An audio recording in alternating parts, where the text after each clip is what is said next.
우리 밝게 인사하겠습니다. 사랑합니다. 축복합니다. 네.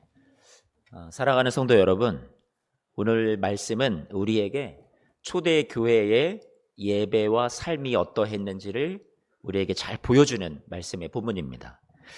이 말씀을 잘 살펴보면 예배와 이들의 삶이 분리가 되어 있지 않다라는 것을 우리는 알게 됩니다. 사도행전 2장 42절 말씀을 한 번만 볼까요? 2장 42절 보니까 여기에는 가르침이 있었고요. 말씀에 대한 가르침이겠죠. 그리고 교제가 있었습니다. 성도들의 교제가 있었고요. 떡을 뗐다라고 하죠.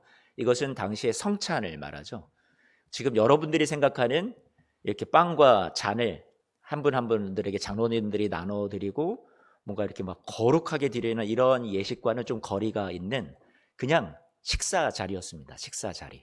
예수님께서 우리에게 제정하신 그 성찬이라는 것이 너희들 이것은 아주 엄중하게 지키는 어떤 특별한 예식이 돼야 된다 이렇게 말씀하신 것이 아니라 그냥 제자들과 함께하는 저녁 식사 자리였습니다. 그리고 이것을 기념해라. 우리에게 그 사랑을 나누라고 우리에게 가르쳐 주시고 제정해 주신 것이 성찬이었죠. 그래서 떡을 뗐다라는 건 바로 그런 식사를 따뜻하게 이들이 모여서 했다라는 것을 말합니다. 그리고 말씀 보니까 42절에 기도가 있었대요. 이 예배의 요소들이 중요하게 나와 있죠. 44절 말씀을 보니까 아직 예배가 끝난 줄 아는데 끝난 게 아닙니다. 이 예배가 44절 말씀을 보면 서로 물건을 통용했다라고 되어 있습니다. 45절 말씀을 보니까 소유를 팔아서 각 사람의 필요를 따라서 나눠주는 나눔이 있었다라고 얘기를 하고요. 46절 말씀을 보니까 음식을 먹었다고 하죠. 식사 자리가 이어지고 있었어요. 아직 예배 끝난 거 아니에요. 47절 말씀을 보니까 찬미하고 하나님을 노래하는 그런 모습들이 오늘 말씀에 나옵니다. 사도행전 2장 말씀을 보면 이 성도들의 예배가요. 나 찬양 불렀어, 말씀 들었어, 기도했어, 예배 끝. 이게 아니라 예배와 예배 이후의 삶이 분리되지 않았습니다. 이원화되지 않았어요. 그러니까 우리가 예배가 있고 2부 순서가 있어. 2부 순서는 예배 아니고 앞에 예배만 예배야. 이게 아니었단 말이에요. 앞에 있는 이들이 모여서 기도하고 말씀을 나누고 찬양하는 것도 예배지만 뒤에 삶을 나누고 물건을 나누고 같이 그렇게 함께 교제하는 것, 식사하는 것, 이 모든 시간이 뭐였냐면 다 예배였습니다. 다 통틀어서요. 오늘날 예배가 우리는 이 교회에서 딱 이 예배당 안에서 드리는 것만 예배라고 생각을 합니다.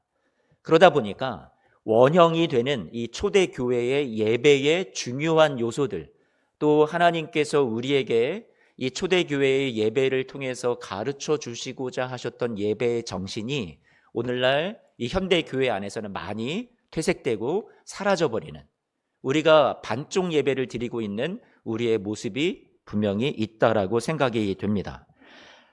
사도행전 2장 44절 말씀, 45절 말씀 아까 읽었던 대로 이들은 교제하고 나누고 통용하는 이러한 교제와 나눔이 예배의 본질이었습니다. 단순히 하나님의 말씀을 듣고 기도하고 찬양하는 것에서 끝났다라는 게 아니에요. 개인의 어떤 예배 시간을 통해서 내가 목마르고 내가 갈급하고 내가 은혜 받아야지 하고 하나님만 바라보는 개인의 예배 시간에서 끝난 것이 아니라 공동체 안에서 서로 위로해주고 축복해주고 사랑한다고 고백해주고 따뜻하게 환대해주고 때로는 손을 얹어서 아픈 부위에 기도해주고 그렇게 음식을 나눠 먹으면서 함께 어우러지는 웃고 떠들고 하는 이 모든 시간까지가 다 예배 안에 들어와 있었습니다. 예배와 사역이 오늘 말씀을 보니까 오늘 44절 45절 말씀을 보면 분리되지 않았다라는 것을 보여줍니다. 그러니까 이것은 예배고 이건 예배가 아니야. 44절 한 번만 띄워줘 보시겠어요? 여러분, 서로 물건을 통용하는 것, 45절에 소유를 팔아서 사람들의 필요를 따라서 나누어 주는 것, 이건 예배가 아니라 이건 봉사고 이건 섬김이고 이건 사랑이야. 아니요. 예배와 사역이, 봉사가 분리되지 않았다라고 오늘 말씀은 우리에게 보여주는 겁니다. 예배에서 중요한 것은 하나님을 경배하는 것, 그것만이 예배가 아니라 수평적으로 십자가가 보여주듯이 하나님 앞에 우리가 수직적인 관계만 그것이 예배가 아니라 수평적으로도 우리 서로를 돌보고 예배 시간 안에서 서로를 사랑으로 축복해주는 시간들이, 삶을 나누는 시간들이, 음식을 나누는 시간들이 있는 것이 이 모두가 다 예배입니다. 공동체적인 예배였어요. 개인의 어떤 위로, 개인이 받는 평안, 개인이 만족을 누리는 은혜, 여기에서 국한되고 머무르지 않았습니다. 항상 이 하나님이 우리에게 원형으로 보여주셨던 초대교회의 예배는 정말로 공동체를 느끼는 예배였습니다. 46절 말씀을 같이 볼까요? 사도행전 2장 46절 말씀을 보니까요. 그래서 날마다 이들이 마음을 같이 해서 어디에 모였대요? 성전에 모였대요. 지금으로 말하면 이렇게 우리 교회 건물 같이 이런 큰 건물 안에서 모였던 거죠. 당시 성전이라 하면 유대인들에게 있어서 종교의 중심지였죠. 기독교가 시작이 됐습니다. 예수님을 믿고요, 이제 부활하신 날 우리처럼 주일에 이들이 예배하기를 시작했었습니다. 그런데 주일에 모여서 예배하는 건 부활을 기념하고 예수 그리스도를 주로 고백하면서 이들이 모이는 정기적인 모임을 가졌지만, 과거로부터 내려오던 유대교로서의 전통적인 신앙의 어떤 모습들, 신앙의 어떤 행위들, 이런 것들을 처음부터 다 버릴 수는 없었겠죠. 그러니까 날마다 마음을 같이 해서 성전에 모였던 겁니다. 왜냐하면 이들은 여러분들이 잘 아시는 대로 유대인들은 제3시, 9시, 그리고 6시, 제3시, 6시, 9시 해가지고 여러분 무슨 시간이 있었냐면 기도 시간이 있었습니다. 우리로 따지자면 아침 9시, 정오, 그리고 오후 3시 이렇게 기도 시간이 있었던 거죠. 그러니까 사도행전 우리가 지금 2장 본문 말씀을 읽었지 않습니까? 그러면 3장 1절을 한번 볼까요? 3장 1절 말씀을 보니까 제9시 기도 시간에 누구와 누구가 성전에 갔다고요? 베드로와 요한이 성전에 갔대요. 그러니까 교회가 태동이 되었어도, 주일날 우리처럼 이렇게 예배를 드리고 있어도 성전에 가서 기도하고 신앙생활하는 것 자체가 없어지지는 않았다라는 겁니다. 여기에서 민문에 앉아 구걸하던 그 앉은 뱅이를 고쳐주게 되죠. 그리고 그를 회복시켜주는 일들이 일어나게 됩니다. 하지만 여러분, 교회는, 기독교는 주류였어요? 비주류였어요? 비주류였어요. 유대교는 주류였습니다. 공식적으로 로마에서 인정을 해줬고요. 그렇다 보니까 유대 공동체 안에서 기독교는 점차 어떻게 되었어요? 이단으로 정죄되고 여러분 밀려나가기를 시작했습니다. 사람들로 하여금 배척을 받기 시작하고 핍박을 받기 시작했습니다. 그러면 어떻게 될까요? 성전에서 이 기독교인 공동체가 막 모여서 기도하고 예배하는 것이 점점 가능해졌을까요? 점점 불가능해졌을까요? 불가능해지게 되죠. 이 사도행전은 아직 핍박이 일어나기 전이니까 성전에서 날마다 모였다고 하지만, 이후로는 여러분 예루살렘에 핍박이 오고 사람들이 교회가 다 뿔뿔이 흩어져 버리고, 그러면 이들은 이제 어떻게 할 수밖에 없어요? 숨어서 예배할 수밖에 없었습니다. 그러면 숨어서 예배하다 보니까 어디서 예배를 했냐면, 오늘 말씀에도 그것을 우리에게 살짝 엿보여 주는데 2장 46절 말씀입니다. 2장 46절 말씀에 성전에 모이기도 했지만, 이때는 아직 핍박 전이에요. 이때 집에서 어떻게 했다고요? 떡을 뗐다라고 얘기해 주죠. 이제는 이것이 더 주가 되는 예배가 되었습니다. 그러니까 가정에서 여러분 많은 인원이 아니어도 이들이 함께 모여서 예배하기를 시작을 했습니다. 비밀스럽게 모임을 가졌습니다. 그런데 46절 말씀에 집에서 떡을 떼면서 기쁨과 순전한 마음으로 음식을 먹었다, 이렇게 표현이 되어 있죠. 이전까지 이들은 숨어서 가정에서 예배하는 어떤 그런 것들이 온전히 정착되지는 않았던 때였지만, 점점 핍박이 심해지다 보니까 이제는 가정 중심의 예배가 더욱더 이 본질이 되고, 이것을 더욱더 많은 사람들이 예배하게 되는 교회의 모습이 되었습니다. 기독교가 국교로 공인이 되었을 때는 콘스탄틴이라는 황제가 국교화 시켰잖아요. 그런데 이후로 가정에서 모여서 예배하던 이 성도들이 이제는 다시 큰 건물 같은 곳에서 여러분 이 로마가 예배할 수 있도록 허용하고 국교로 공인하고 하다 보니까 점차 예배가 형식이 많이 들어오게 됩니다. 초대교회의 모습은 그저 그냥 삶이었습니다. 모여서 같이 식사하고 따뜻하게 얘기하고 기도해주고 찬양하고 말씀 읽고 나누고 뭐 이런 모습이었다면 되게 자유로운 성령 안에서의 모임이었는데, 이제 국교화되고 난 이후부터는 점차 무엇이 생겨나기 시작하냐면 예배의 형식들이, 절차들이 생겨나가기 시작했습니다. 그리고 사제들을 세우기 시작합니다. 예배는 이런 사제들이 인도하는 거야. 구약의 제사장들처럼 그런 사제들, 뭐 목회자들, 이런 사람들이 생겨나기 시작하면서 그들이 주도하는 예배가 되기 시작하고, 일반 성도들은 뒤로 밀려나서 무언가 예배에 능동적이고 역동적으로 참여하는 예배자라기보다 어떤 구경꾼으로 아니면 관람객으로 여러분 그렇게 변질되게 되는 예배의 모습이 이때부터 들어오기 시작했었습니다.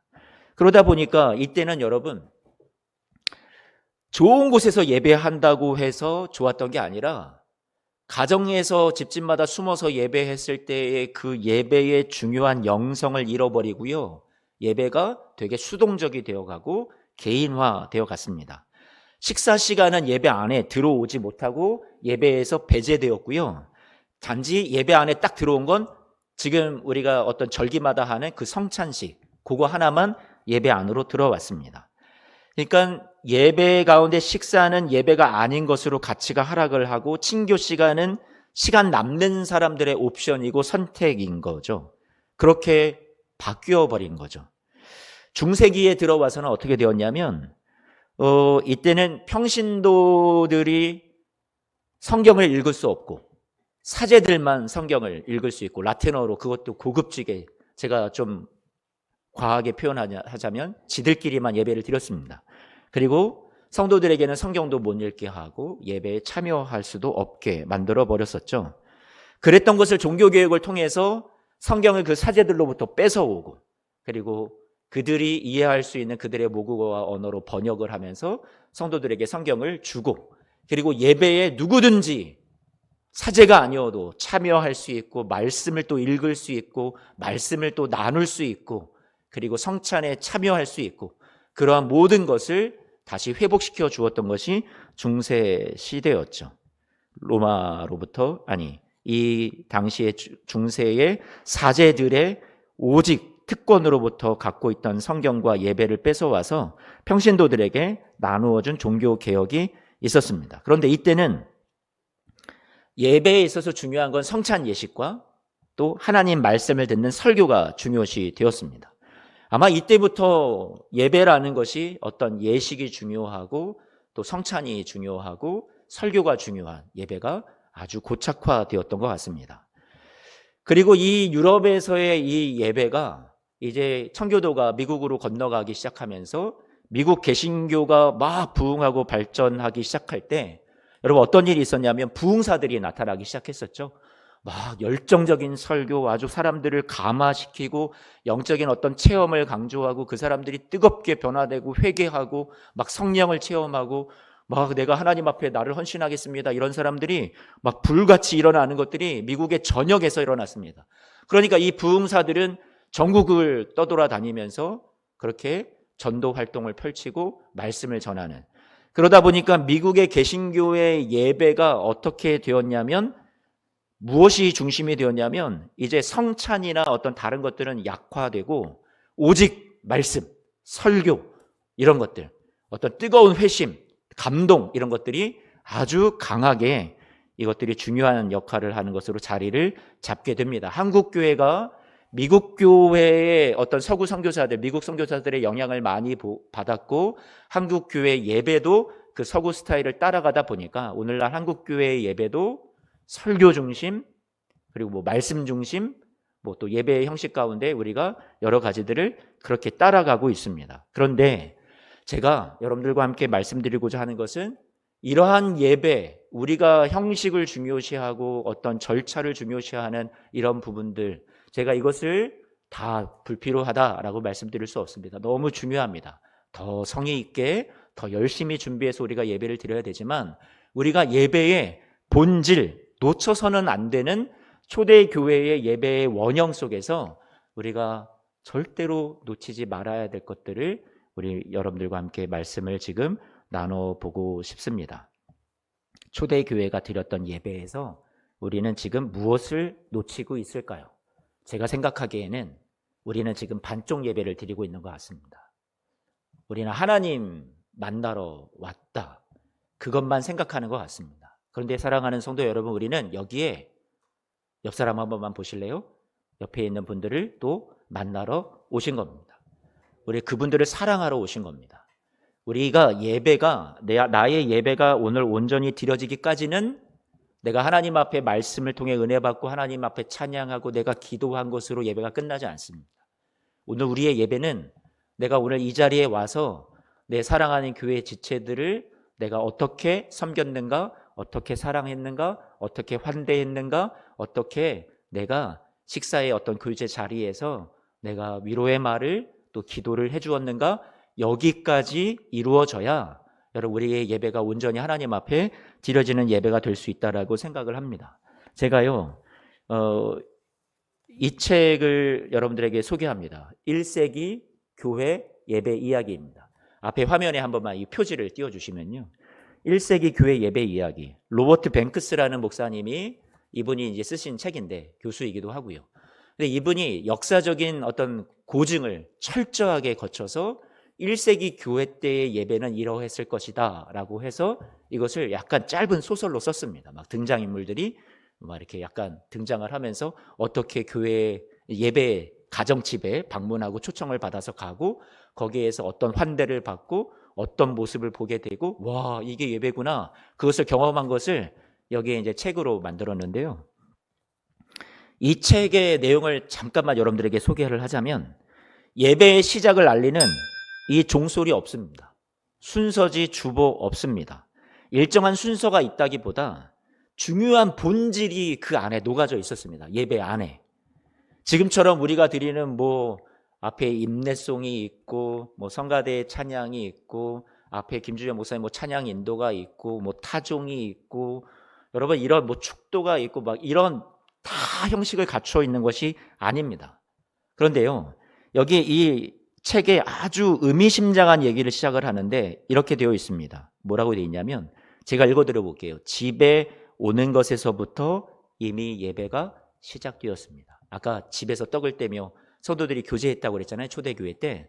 그러니까 집에 들어오는 그 순간부터 뭐가 시작됐냐면 예배가 시작된 겁니다. 그 시작 가운데는 무엇이 있었냐면 따뜻한 환대가 있었어요. 잘 오셨습니다 하고 그 성도들 누군가가 오는, 교회 처음 오는, 여기에도 처음 오는 사람이 등장을 하는데 그 사람을 환대해주고 안아주고 그런 모습들이 등장을 합니다. 예배의 어떤 격식과 순서가 중요했던 것이 아니라 진정한 그리스도의 사랑으로 안아주고 환대해주고 따뜻하게 맞이해주는 그것 자체에서부터 이미 뭐가 시작되었다? 예배가 시작되었다. 이렇게 얘기를 하고 있습니다. 그런데 이 책에서 아주 재밌게 풀어가는 것은 첫 번째, 자리 배치입니다. 자리 배치. 이 자리 배치가 어떻게 되느냐 봤더니, 여러분 어떤 노예, 종이 들어오는데 그 사람을 어디에다 앉히냐면요, 가장 상석에다 앉힙니다. 가장 상석에 앉히게 되는 거예요. 여러분 어떤 일반 로마 시대의 가치, 시대상에서는 이거는 눈이 휘둥그레지는 일입니다. 어떻게 이런 일이 있을 수 있지? 도대체 여기 공동체는 뭐지? 여긴 딴 세상이야? 이렇게 되는 거예요. 여러분들이 지금 아무 감동도 없고 감흥이 없을지 모르겠지만 그 당시에는 여러분 이건 어마어마한 일이었다라는 거예요. 철저하게 계급적인 사회였습니다. 문화였습니다. 그런데 이 교회라는 곳에 들어오니까 계급장이 다 떨어지는 거예요. 그리고 낮아 보이는 사람이 가장 상석에 앉고요. 거기에 또 이 당시에 우리 여성 성도님들 죄송하지만 그 당시에 이 시대 속에 여러분 여성분들이란 사람 수에 포함이 안 되어 있었던 시대. 그렇잖아요. 그러다 보니까 여러분 여성들의 어떤 인권이나 그들의 권리가 무시당하던 때였지만 이 교회 안에 딱 들어오니까 교회 안에 아주 중요한 역할들을 여성들이 하고 있었던 거예요. 와, 이런 곳이 있구나. 이러한 모습들을 보게 되고 노인들이나 약자들 그리고 어린 자녀들도 우리 유대인들의 어떤 성도들의 그 사람들의 수를, 인구수를 계산할 때 아이들도 그냥 무시하잖아요. 당시 로마라는 사회도, 유대인뿐만 아니라 로마라는 사회도 어린 자녀들은 진짜 인격적으로 취급을 하지 않았던 때인데 이 교회 안에서는 팍 뛰놀고 깔깔거리고 이 책에도 나오지만 그런 아이들이 소중하게 예배에서 막 어떤 역할들을 감당을 하고 그 아이들이 되게 존귀히 소중하게 여김받고 이런 모습들이 나옵니다. 같이 한 번만 읽어볼까요? 갈라디아서 3장 28절 말씀입니다. 함께 읽어보죠. 시작.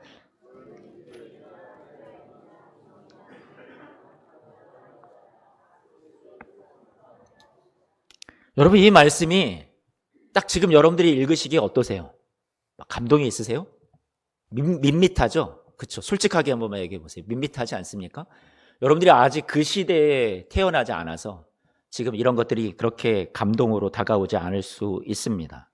여러분, 이 당시에는요, 절대 이럴 수 없었던 시대였습니다.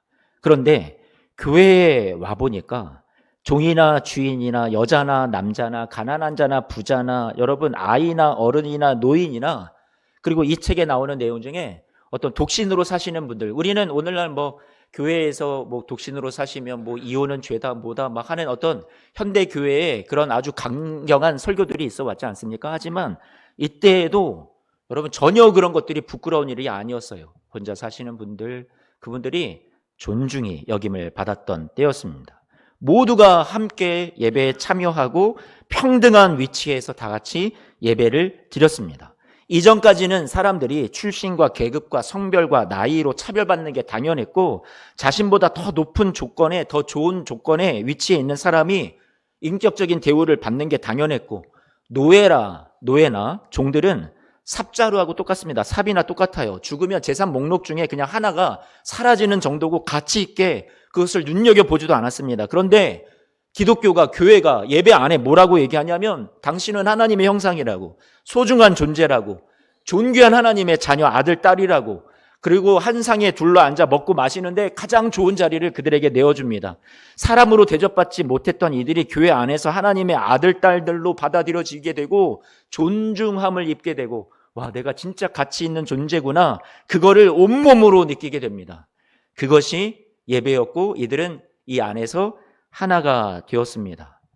초대교회에서 정말 새로운 세상을 만들어가고 있었습니다. 그래서 요세푸스라는 역사학자가 이 당시에 그리스도인을 뭐라고 표현했냐면 나라를 떠나서 종족을 떠나서 이전에 보지 못했던 전혀 새로운 종족이라고 얘기를 합니다.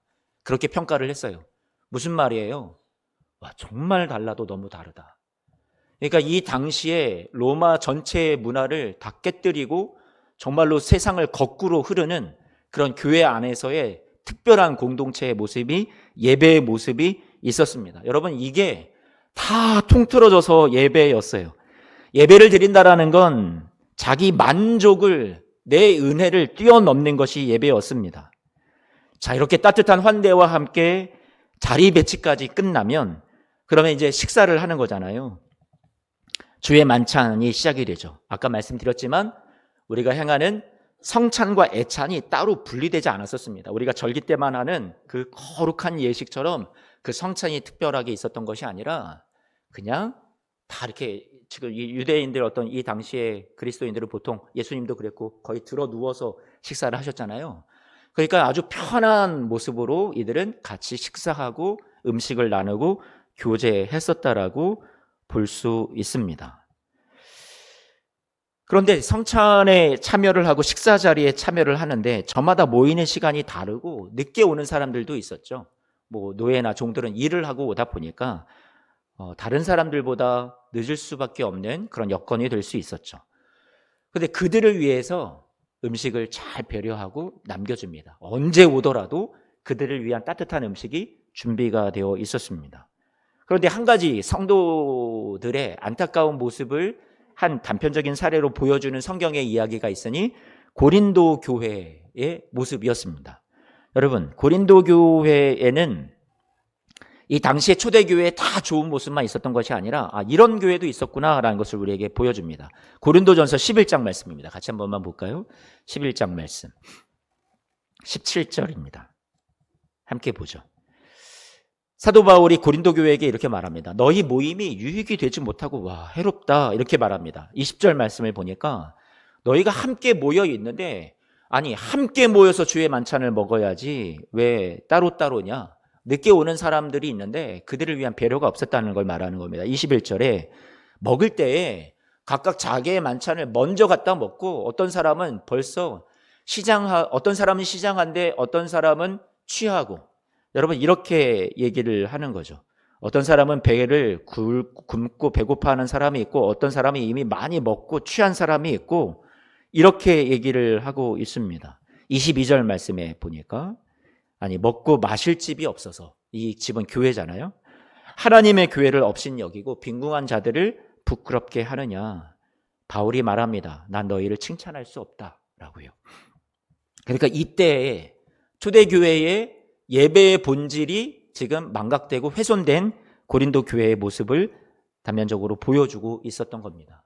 그러니까 늦게 오는 종들이나 일하고 오는 사람들, 야, 저 사람들 다 필요 없어. 야, 우리가 먼저 음식을 다 먹어 하고 나눔이 없었던 거죠. 여러분, 이게 앞에 우리가 먼저 모여서 하나님은 예배하고 아무리 찬양하고 좋은 말씀을 많이 들었어도 이러한 배려, 사랑, 나눔이 결여가 되어 있었을 때 바울이 얘기하듯이 이건 교회도 아니고 교회를 업신여기는 거고 이건 예배도 아니야. 이건 모임도 아니야. 칭찬할 수 없어. 하나님이 인정하지 않는 예배라고 지금 고린도 교회를 향해서 바울이 얘기를 하고 있었습니다.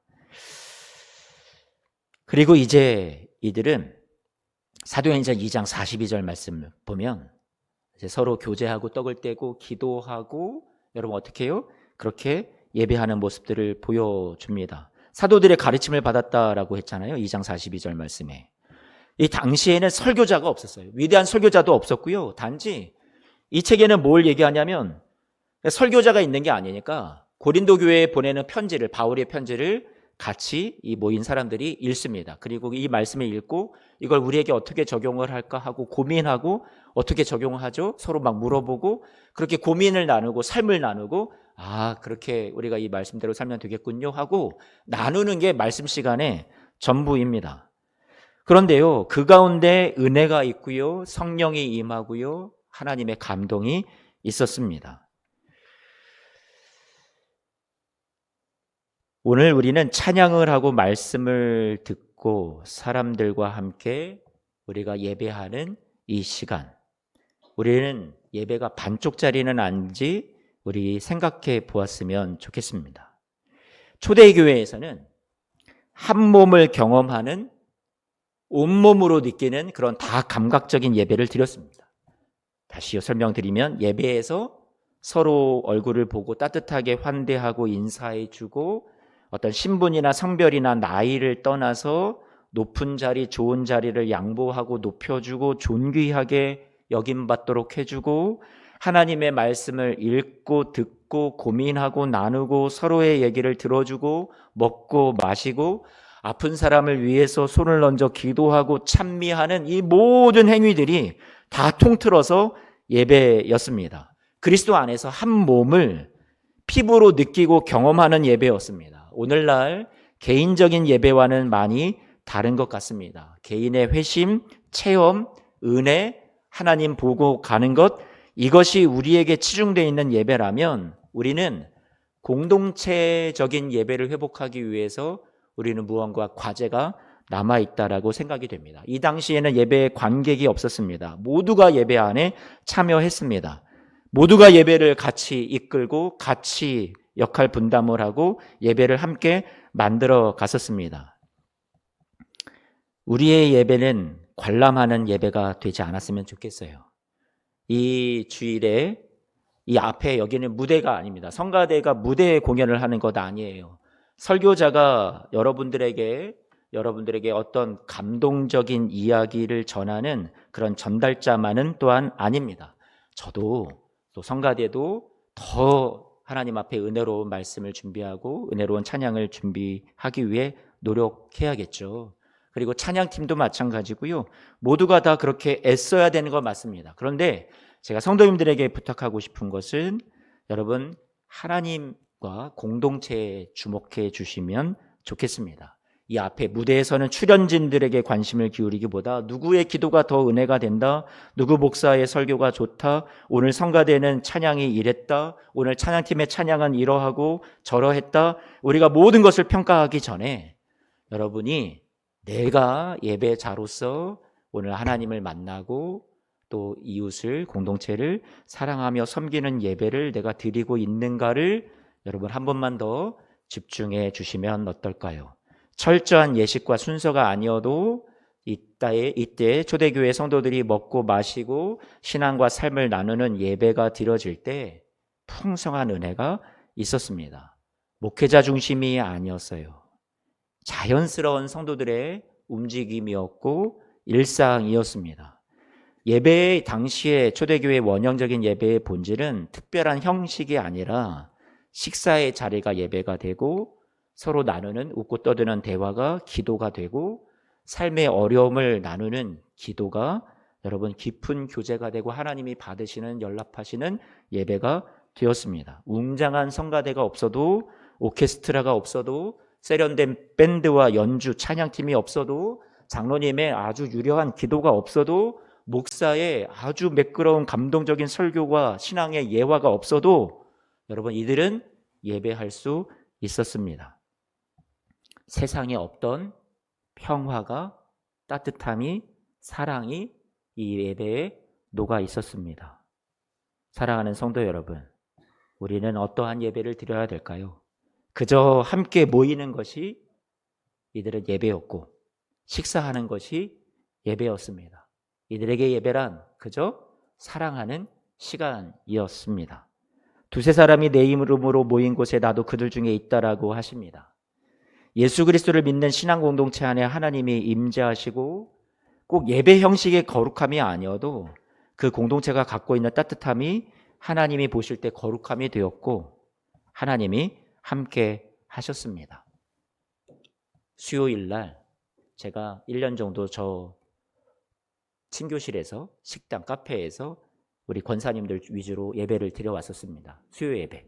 그때는 뭐라고 했냐면 수요 말씀 나눔과 기도 모임이라고 해봤습니다. 왜냐하면 저는 좀 이렇게 편안하게 모여서 얼굴 마주보고 대화하고 기도 제목도 나누고 같이 기도도 하고 막 이러고 싶어서 제가 이제 해보니까 제가 이렇게 얼굴을 빤히 권사님들 이렇게 막 바라보고 막 말씀도 전하고 하잖아요. 권사님들이 좋아하셨을까요? 안 좋아하셨을까요? 네? 안 좋아했어요? 아, 예. 제가 이렇게 안 좋은 얼굴이라서 그런지 권사님들이 부담스러워 하시더라고요. 그러면서 목사님 우리 언제 본단가요? 그것을 계속 얘기하시는 거예요. 목사님 우리 언제 본단가요? 저는 안 듣고 제가 고집이 좀 세지 않습니까? 안 듣고 계속 권사님들이 전 이게 좋아요 막 해왔었습니다. 그런데 한 번은 어떤 교회 이제 우리 교회 성도님은 아닌데 어떤 분이 수요 예배가 여기 이제 뭐 써붙여 놨으니까 저기서 한다는 얘기를 듣고 막 들어오다가 탁 동그랗게 모여 있잖아요. 바로 주랭랑을 치시면서 황급하게 도망가시더라고요. 그래서 제가 그때 생각을 해봤습니다. 이게 그렇게 부담스러운 자리인가? 이런 생각을 해봤습니다. 이분들이 이게 익숙하지 않고 되게 힘들어 했던 것 같습니다. 그래서 제가 고집을 꺾고 다시 수요일 날 여기에 모여서 예배를 하는데 저는 아직도 이 마음이 다 앞에만 보고 계시고 이 앞에 설교자가 뭘 하는지만 집중하고 계시니까 서로의 얼굴을 볼 수 있는 시간도 없고 그게 너무 아쉽습니다. 그런데 이렇게 수요일 날 여기에 와서 예배를 하다 보니까 한 가지 달라진 점이 있습니다. 남자분들도 오시고요. 또 안 보이시던 분들이 또 오시더라고요. 그래서 제가 또 생각합니다. 되게 불편했나 보구나. 하지만 저는 앞으로 우리가 과제가 있다고 생각을 합니다. 지금 당장은 제가 어쨌든 그것을 또 권사님들 더 편한 익숙함이 꼭 하나님이 보실 때 올바른 예배는 아니라고 생각을 합니다. 우리가 익숙하지 않더라도 조금씩은 바꿔가야 될 필요가 있다고 생각이 됩니다. 언젠가 제가 만반의 준비를 하고 다시 물리지 않을 준비가 되면 다시 저쪽으로 갈 겁니다. 그래서 여러분들의 얼굴을 보면서 얼굴을 똑바로 마주보고 여러분과 함께 교제하고 대화하고 그렇게 할 수 있는 시간들이 있었으면 좋겠다 생각을 합니다. 미가서 말씀 같이 한번 읽어보고 마칠게요. 미가서 6장 6절에서 8절입니다. 같이 한번 읽어볼까요? 6절 7절 먼저 읽을게요. 시작. 내가 무엇을 가지고 여호와 앞에 나아가며 높으신 하나님께 경배할까? 내가 번제물로 1년 된 송아지를 가지고 그 앞에 나아갈까? 여호와께서 천천의 수량이나 만만의 간물 같은 기름을 기뻐하실까? 내 허물을 위하여 내 맏아들을 내 영혼의 죄로 말미암아 내 몸에 열매를 드릴까? 하나님 앞에 우리가 어떤 예배를 드릴까? 내가 천천의 수량을 갖다 바치면 저 기름이 정말로 비싼데 그걸 만만이나 내가 갖다 바치면, 아니면 하나님 앞에 내가 송아지 진짜 비싼데 그걸 바치면 하나님이 기뻐하실까? 우리가 이렇게 예배하면 기뻐하실까? 그런데 하나님이 기뻐하시는 것은 미가서에 뭐라고 얘기하시냐면 사람들에게 정의를 행하고 7절 8절 말씀입니다. 인자를, 주위에 여러분 옆 사람 한 번만 보실래요? 그들을 사랑하는 것, 그것이 하나님과 동행하는 것이고 하나님과 행하는 것이고 하나님이 원하시는 우리에게 예배라고 말씀해 주고 있습니다. 오늘 우리는 이 예배가 끝나면, 설교가 끝나면, 축도가 끝나면 예배가 끝났을까요? 안 끝났을까요? 안 끝났어요. 이제 이후는 여러분의 예배의 몫이 남아 있습니다. 저도 설교했다고 해서 제 예배가 끝난 게 아니라 저도 오늘 이 하루를 어떻게 하나님 앞에 남아있는 예배로 온전히 드릴 수 있을까 하고 여기서 다시 내려가서 예배를 드릴 겁니다. 여러분도 이 시간 이후에 남아있는 예배가 있습니다. 그 예배를 한번 고민해 보시고, 오늘 나는 하나님 앞에 이런 예배를 드려야겠다, 오늘 한번 생각해 보시고 가시는 이 시간이 되시기를 주님의 이름으로 축복합니다.